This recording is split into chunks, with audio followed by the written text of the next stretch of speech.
Single dad took a job nobody wanted as a billionaire's driver and lived the best days of his life. Everyone in town called it the job from hell. People said if you even looked at the job listing, you'd start aging from the stress.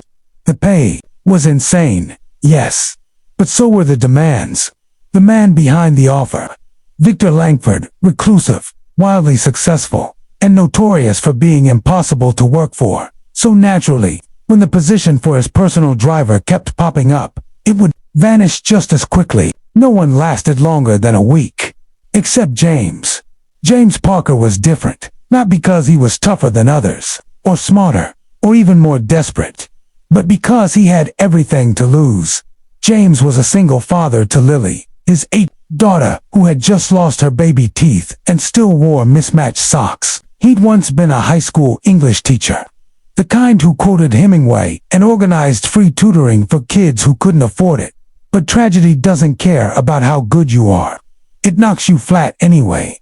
3 years ago, James's wife, Emily, was killed by a drunk driver on her way home from work. She was a nurse. James never got over the guilt of not driving her that night, even though there was nothing he could have done. After the funeral, the bills started piling up. Then came the sleepless nights, the therapy sessions for Lily, the missed rent payments, and eventually, he lost the job he loved. The school board said his performance had declined. They didn't see the nights he'd stay awake reading bedtime stories with a smile plastered over his broken heart. So when the job offer popped up online, private driver needed confidentiality essential, high compensation, must commit fully. James saw hope, even if it came with a warning label. He borrowed his friend's suit, trimmed his beard in a cracked mirror, and walked into the steel and glass headquarters of Langford Industries with a mixture of fear and silent determination. Victor Langford didn't do handshakes. He didn't do small talk either. He stared at James through designer glasses and said, "Can you follow orders without talking back?" "Yes, sir." "Can you disappear when I need you to?" "I can try." "No, I need someone who can." Victor's voice was sharp, like he'd already fired James 3 times in his head. James hesitated, then replied calmly, "Sir, I've been invisible for the last 3 years. I think I've had enough practice." Something in Victor's eyes flickered. "You start tomorrow. 6 a.m. Don't be late." The job was exactly what people warned about. Long hours, endless silence, and strange routes at odd hours. Victor didn't explain where they were going. He didn't make eye contact. He didn't offer water or even acknowledge James existed for the first 2 weeks. But James didn't mind. In fact, the silence suited him. He used the idle time to plan Lily's birthday, review her school assignments, and sometimes, just sometimes, close his eyes and remember the better days. Victor was a creature of routine. Morning drives to private offices, evening detours to distant estates, weekends spent in total isolation. But beneath the perfection was something cracked. James noticed a tremor in his boss's hand when they passed by a playground. He noticed the way Victor would tense at the sound of ambulance sirens. He noticed how, despite all the wealth and power, the man always looked haunted. One rainy Thursday evening, everything changed. They had just left an event downtown. Victor climbed into the car, uncharacteristically quiet, and just sat there, holding an old, creased photograph. James caught a glimpse in the rearview mirror. It was a teenage boy, grinning ear to ear, arms slung around Victor's shoulders. James asked a question before he could stop himself. "Your son?" Victor didn't respond at first. Then, in a tone softer than James thought he was capable of, he whispered, "He would have turned 21 today." James nodded slowly. "I'm sorry, overdose," Victor said.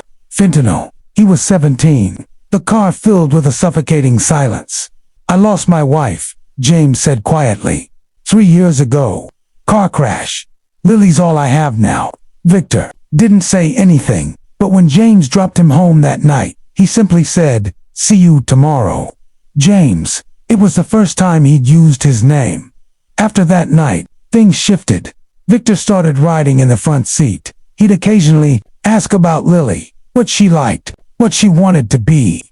He even chuckled once when James told him Lily had declared her dream job was to own a zoo and name the giraffes after ice cream flavors. One day, Viktor handed James a book. Man's Search for Meaning, Viktor Frankl. He said, "You'll like it.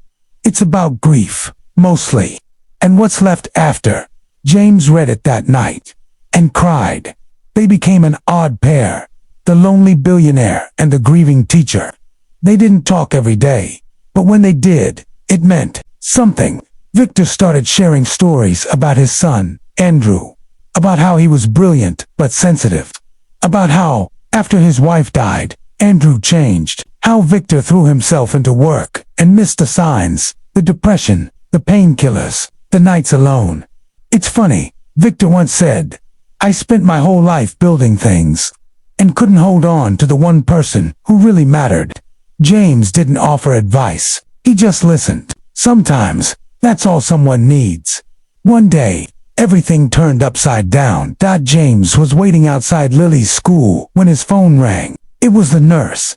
"Mr. Parker, Lily collapsed during PE wear at St. Francis Hospital." James felt his world spiral.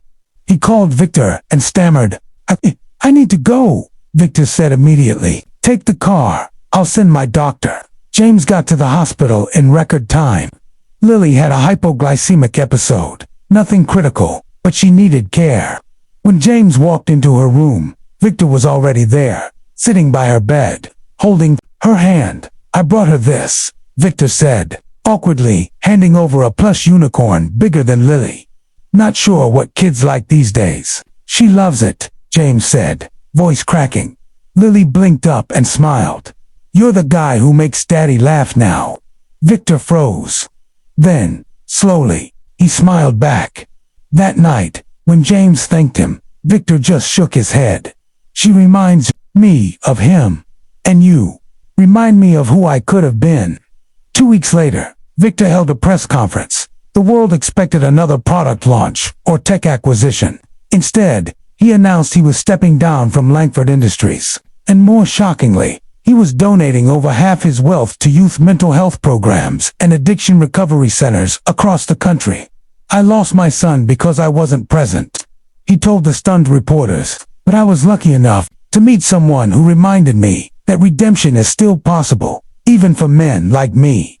He didn't name James publicly, but everyone close to Viktor knew who had changed him. Viktor then asked James to help run a new foundation, the Langford Hope Initiative. It meant full pay, flexible hours, and the ability to work from home most days, so James could spend time with Lily. James accepted, but not because of the money. He accepted because, for the first time in years, he felt like his life meant something again. Years passed. James became the face of the foundation, humble, honest, and deeply passionate. Lily grew up confident and compassionate, volunteering at events and eventually applying to college with a scholarship from the very initiative her father helped build. At her graduation, Viktor sat next to James in the crowd. He looked thinner, slower, but happier. "She's incredible," he said, clapping as Lily walked across the stage. "Yeah," James replied. "She is." Viktor leaned over. "Funny, isn't it? I thought I was saving you when I hired you. Turns out, you saved me." James just smiled. "We saved each other." And as they stood for the standing ovation, the single dad who took the job no one wanted looked at his daughter, his friend, and the future, and realized he had lived the best days of his life.